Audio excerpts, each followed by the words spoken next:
At the end, did you cancel each other out today?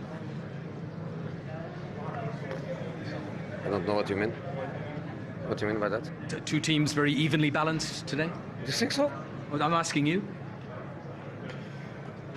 Do you think so, really? Do you think that's a question?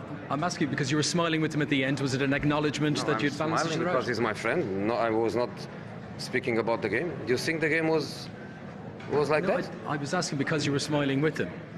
I can smile if I lose, if I win, if I draw. There's nothing to do. You are asking a question about the game. Do you think the game was like you are saying? No, that's not what I said. I didn't say what I think. I'm asking you what you think. I'm sorry. That's just what I'm asking. I'm sorry to say, but it's a silly question. Okay. When a team crossed the midfield line once in 90 minutes, and the other team is for 90 minutes with the ball in the opponent half, trying, you are telling me that one team cancelled the other one and each other. We didn't have to defend. We didn't defend.